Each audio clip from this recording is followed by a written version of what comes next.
Bienvenidos al podcast de Área Saludable, la producción radial de los comuneros Hospital Universitario de Bucaramanga, en alianza con la emisora cultural Luis Carlos Galán Sarmiento, para que juntos cuidemos su salud y prevengamos la enfermedad. En este episodio hablaremos del tabaquismo. Para ello contamos con la participación de Luis Daniel Cabezas, médico internista, Daniela Bayona, psicóloga clínica, todos integrantes de los comuneros Hospital Universitario de Bucaramanga. Doctor Luis Daniel, ¿cuáles son las enfermedades que más se asocian con el tabaco? En términos generales, las enfermedades que más se asocian con el consumo de cigarrillo y tabaco son las enfermedades cardiovasculares, en primera instancia, que son una epidemia mundial. Y además de eso, muchos tipos de cáncer, cáncer de pulmón, de la vía aérea, incluso la vía digestiva, que también es una epidemia. La única medida para disminuir la incidencia de este tipo de enfermedades es suspendiendo o evitando el consumo de este tipo de sustancias. Doctor, entonces de manera general podemos decir cuáles son los efectos directos del tabaco. El tabaco, principalmente a nivel pulmonar, causa una inflamación crónica sobre unas unidades que llamamos los alvéolos. Esos alvéolos se van a inflamar, se van a, por así decirlo, romper, formar una especie de bronquiectasias que impiden el transporte de oxígeno. De esa manera hacen que las personas tengan mayores dificultades para respirar. El efecto del tabaco se acumula y depende en la medida de cuánto tiempo se haya utilizado y con qué cantidad. Es decir, es directamente proporcional a la cantidad de cigarrillo que uno consuma. Pero no solo eso, causan inflamación crónica, aumenta la aterosclerosis a nivel de las arterias del corazón y de la aorta y que deriva también en infartos y accidentes cerebrovasculares o trombosis. Doctor, ¿es posible que alguien que consuma tabaco deje esta adicción? En términos generales, el consumo de cigarrillo está favorecido por factores genéticos en más del 50% de los casos. En otro 25% de los casos depende mucho de la interacción con su familia, los hábitos de la familia, y en el restante de los casos depende mucho de la exposición social. Es decir, en un medio donde se consuma mucho cigarrillo, va a ser mucho más probable que la persona consuma cigarrillo también. De esa manera, la exposición a un medio que consuma cigarrillo va a perpetuar el hábito social. Alejarse de ese tipo de conductas puede favorecer la suspensión tabáquica, pero además de eso sí se debe investigar si hay alguna otra situación que está favoreciendo el consumo de cigarrillo. Por ejemplo, muchas personas lo hacen para intentar aliviar la ansiedad por el efecto de la nicotina, ¿sí? O otras personas lo hacen más por hábito social, ¿sí? Tal vez aquellas personas que no han llegado a generar esa dependencia, es decir, la sensación de ansias o de ansiedad al suspender el consumo, son aquellas personas que pueden llegar a suspender el consumo del tabaco más fácilmente y tal vez con apoyo familiar y voluntad es suficiente. Mientras que las otras personas que definitivamente cuando suspenden el cigarrillo pueden llegar a percibir algún grado de ansiedad, puede que estén desarrollando algún grado de dependencia, necesitan el acompañamiento de psicología y médico. Doctor, ahorita que usted lo mencionaba, ¿qué genera la nicotina en el organismo? La nicotina en términos generales, cuando uno la consume, llega al cerebro en fácilmente 10 segundos después de iniciar el consumo del cigarrillo. En el cerebro hay una serie de receptores, pero principalmente es el de la dopamina, ¿sí? Que es el que genera toda esta sensación de recompensa de consumir el cigarrillo y que las personas llegan a asociar con tranquilidad y que esa misma sensación es la que ellos perciben con que les ayuda a disminuir de peso o les disminuye tal vez alguna preocupación o que les ayuda a concentrarse. Doctor, entonces podemos aclarar el síndrome de abstinencia, ¿de qué se trata? Cuando una persona está habituada o incluso dependiente de consumir alguna sustancia que lo hace de manera regular, la supresión súbita de la sustancia genera lo que nosotros llamamos el craving o la necesidad de consumirlo, que se puede llegar a manifestar en temblores, sudoración, incluso muchas veces puede haber cifras tensionales elevadas y cambios en el comportamiento. ¿Cómo se evita el consumo de cigarrillo? Lo que se debería es evitar el ámbito social en el cual se consume. ¿Sí? La imagen que está alrededor del cigarrillo es una imagen que es muy dependiente de los medios de comunicación que han hecho ver tal vez a la persona que fuma como sofisticada o madura, ¿sí? Y finalmente en los colegios o en las universidades tratan de copiar esa imagen. Después de que inician a consumir el cigarrillo van generando algún grado de dependencia y después ya dejarlo es muy difícil. Es decir, la prevención nace de evitar la primera exposición, porque como les mencionaba, más del 50% de las personas tienen esa predisposición a generar la dependencia al consumo de cigarrillo. Físicamente, ¿cómo puedo saber yo que el cigarrillo me está afectando? Personas que mencionan que consumen cigarrillo y que no sienten nada. Cada persona es diferente. Hay personas que con menores cantidades pueden evolucionar a un daño pulmonar más rápido. Es decir, porque otra persona le diga a uno que no siente nada al fumar y que no está teniendo ningún daño, no quiere decir que sea inofensivo de ninguna manera. ¿Cómo se percibe el daño crónico en los pulmones por el cigarrillo? Y principalmente con la disminución de la capacidad física, disnea, eso quiere decir ahogo, sensación de dificultad para respirar. Y de igual manera tos. En los estadios ya más avanzados, las personas pueden incluso tener cambios de coloración en los labios. Eso se llama un tinte cianótico, se ponen un poco azules. O incluso, ya más bien estéticamente, los dientes se pueden manchar de colores un poquito más amarillos. ¿Sí? Pero finalmente las personas que están en un estadio ya más avanzado son las que tienen ahogo todo el tiempo, se le hinchan los pies y que finalmente casi que son dependientes de oxígeno. Doctor, ¿es posible reparar los pulmones después del daño al que se exponen cuando consumen cigarrillo? Disminuir el riesgo cardiovascular se logra al cabo de la suspensión del medicamento después de más de 5 a 10 años. Pero el daño en los pulmones es un daño que es finalmente irreversible. Entre menos cigarrillos se haya logrado consumir, menos probabilidad de que el daño sea grave. Pero entre más cigarrillos se consuma, el daño es irreversible. Los medicamentos que nosotros podemos utilizar para atenuar los síntomas son medicamentos que abren un poco más los bronquios, favorecen el transporte de oxígeno, que disminuyen los síntomas, mejoran la calidad de vida. Pero los medicamentos nunca van a reparar el daño que ya está hecho sobre los pulmones. Doctora, bienvenida a nuestro programa de Áreas Saludables. Inmediatamente podemos empezar con la ronda de preguntas. ¿Qué cambios psicológicos experimenta un fumador? Bueno, como cambios como tal no, vamos a tomarlo como factores. Tenemos primeramente el efecto estimulante, también tenemos el efecto calmante y el efecto de por sí mismo, es decir, cómo adhiere esas conductas el ser humano, tanto emocional como conductual. Porque ya cuando empieza a ser fumador, ¿qué genera en él? Placer, tranquilidad. Ya se empieza a tomar como más las decisiones más fáciles. El tema laboral ya empieza a bajar un poquito el estrés. ¿Por qué? Porque al momento de estar consumiendo, ya los canaliza por el medio del humo, el cigarrillo, canaliza todo ese estrés. Bueno, doctora, ¿y cómo ayudamos entonces a estas personas que están fumando a que dejen de hacerlo? Bueno, dejarlo como tal no, eso es un proceso paso a paso, como el que tiene diabetes, venga, vamos a controlar ese tema. Lo mismo pasa con el consumo. No, de una vez uno no le va a decir, deje de fumar, no, eso es un proceso, por eso a veces se hace una reducción progresiva. Es decir, si se fuma al día 10 cajillas de cigarrillo, vamos a bajarle un 20%. Poco a poco, no de un solo tacazo. ¿Por qué? Porque reforzamos más la conducta en el fumador. Entonces es un paso a paso.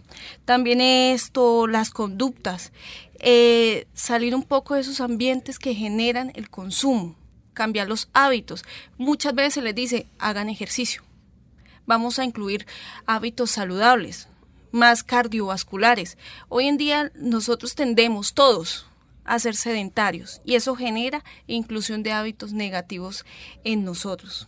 Podríamos decir entonces que es recomendable que los padres restrinjan a los jóvenes con el cigarrillo a fumar. ¿Qué es lo más recomendable? Papás, sí, sean permisivos en algunas cosas, pero también desen como el plan de hablar con ellos. ¿Qué razón les dio para fumar? Porque a veces la más fácil, lo hago prohibido para que mi papá no se entere. ¿Por qué? Porque me castiga. Entonces reinciden esas conductas. Entonces los papás, en lugar de ayudar, estamos reforzando. Lo mejor que ellos pueden hacer es, venga, ¿qué pasó? ¿Por qué consumió cigarrillo? ¿Cuáles fueron esos motivos? Y también tener claro que en el contexto familiar, papá y mamá deben tomar la misma decisión, no quitarse la autoridad, porque de ahí parte que los mismos jóvenes no tomen en cuenta que el padre le está diciendo, deje de fumar. Si mamá no me da la autoridad, papá sí lo acepta, entonces hay una disfuncionalidad dentro del contexto. Doctora, y ya que lo menciona, usted decía que uno de los factores que lleva a la persona a fumar es su círculo social. Exacto. ¿Qué otros factores se deben tener en cuenta o qué otros factores desencadenan que un joven llegue al consumo de tabaco? La falta de apoyo de los padres, que es muy claro. Hoy en día todo el mundo ya tiene acceso a ir a comprar. Ya no, ¿qué edad tiene? Ya no les pregunta, se los venden fácilmente. También, como les decía, el bajo rendimiento académico, el bajo autoestima. Eso es un factor muy importante, la parte emocional y conductual del joven, en este caso, digamos. ¿Por qué? Porque se siente muy vulnerable, entonces cualquier cosa para ellos es novedoso, vamos a experimentar. Quiero ser notado en mi contexto social. También influye mucho las redes sociales, la publicidad. Indirectamente eso genera un impacto emocional en el ser humano. Y para los padres que quieran proteger a sus hijos, que quieran evitar el consumo de tabaco en sus hijos, ¿qué deberían hacer estos padres? Primeramente, hablen con ellos, acérquense, sean un amigo más. Sí, yo soy su papá, soy su mamá. La familia tiene ciertas decisiones, ciertos prototipos sobre decisiones o puntos de vista sobre el consumo de cigarrillo, alcohol, etcétera, pero hablen con ellos, acérquense. La adolescencia es la edad más fuerte que hoy en día tenemos y esos son los casos que más tenemos. Yo creo que uno hace una encuesta y son los números más altos que salen. ¿Por qué? Porque no hay una comunicación asertiva, que es lo que necesitamos. Que los padres se involucren a conocer a sus hijos. ¿Cuáles son sus miedos? ¿Qué me le está pasando? ¿Qué círculo de amigos tienen que están afectando? También busquen un plan de ayuda entre ellos mismos. ¿Qué es lo que está pasando? Mejoremos tal situación. Hay muchos problemas entre los padres y los hijos. ¿Qué hacen la más fácil? Van y se los comentan afuera en su contexto de amigos, la parte social, en lugar de buscar a sus padres, que son los que más tienen como ese acercamiento de dar un consejo, pero no, lo hacen en efecto contrario. También sí, bueno que busquen agentes profesionales, visitas al psicólogo. Muchos piensan que psicología es para las personas que tienen trastornos, pero no es así. Hoy en día necesitamos como un alza en pautas de crianza, en cómo manejar la niñez, adulto joven, hasta el adulto mayor. Necesitamos como unos parámetros para manejar esas situaciones. Uh-huh. El adulto que quiera dejar de fumar, sí, ¿cómo debe manejarlo con su familia? Empezando, identificar en la familia quién más fuma. Porque primeramente todo va parte del ejemplo. Él está tratando de dejar su consumo y digamos que el hermano también es un consumidor activo. Entonces tienen que empezar a restringir, cambiar ambientes, generar más hábitos saludables como siempre se les explica a cada uno.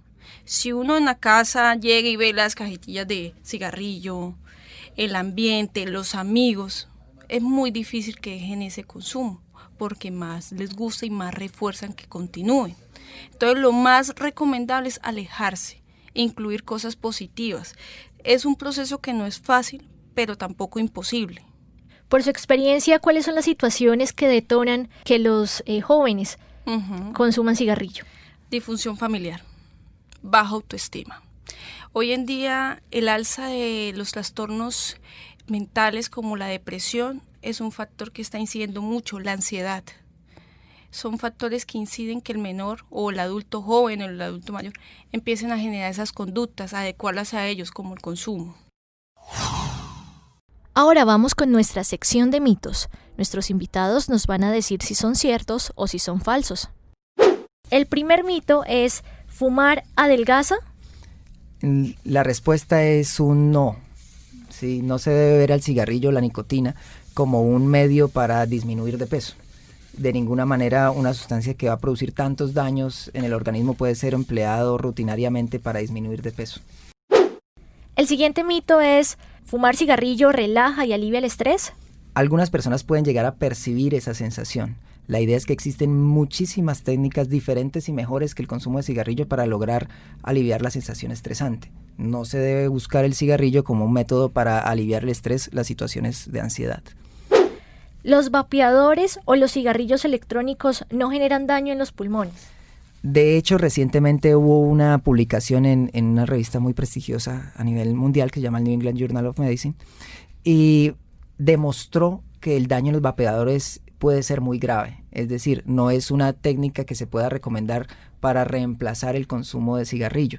Y se ha demostrado de casos de daño pulmonar severo con el uso continuo o incluso escaso de vapeadores. ¿El humo del cigarrillo le hace más daño a las personas que no fuman?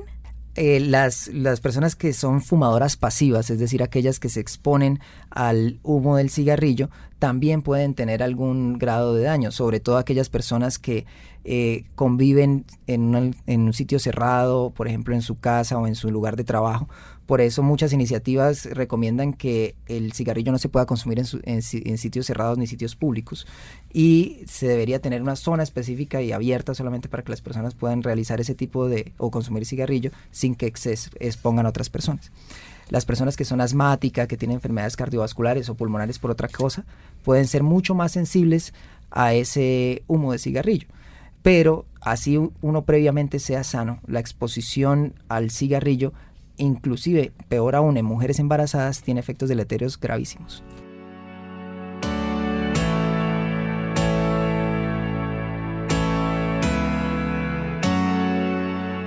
Vamos llegando a la parte final de nuestro programa, por eso los invito a que hagan una reflexión final frente a este tema del tabaquismo. Deben saber que cada cigarrillo que uno fuma le resta 9 minutos de vida. Y de cada persona que fuma, el 50% de ellas va a morir por enfermedades derivadas directamente del consumo de cigarrillo. Es decir, consumir frecuentemente el cigarrillo o incluso ocasionalmente es una manera de hacerse un daño que progresivamente se va acumulando y que puede derivar en una disminución de la calidad de vida o algunos factores que se relacionan directamente con la muerte. Es decir, fumar es matarse un poco. La única manera de prevenir esto es suspender tempranamente el consumo de cigarrillo, y si no es capaz, buscar la ayuda de familia y la asistencia médica o psicológica para lograr cesar el consumo del tabaco. Primeramente pensemos en nuestra salud, pensemos en nuestra calidad de vida, vivamos sanamente, sabemos que estamos rodeados de muchos factores que a veces nos ayudan a estimular, pero también pensemos que más adelante nuestra salud va a estar descompensada. Es importante tener claro que estamos en un momento, en un ciclo de vida que tenemos que estar generando hábitos saludables.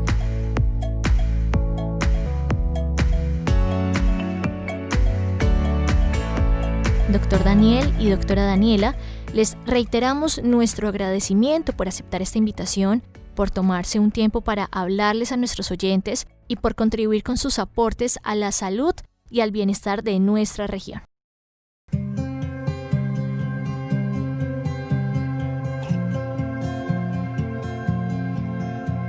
Agradecemos su sintonía y recuerden seguirnos en nuestras redes sociales. En Facebook e Instagram aparecemos como @loscomunerosHV. Recuerden que en este episodio estuvieron en compañía de Keren Lizarazo y Sebastián Donzoque.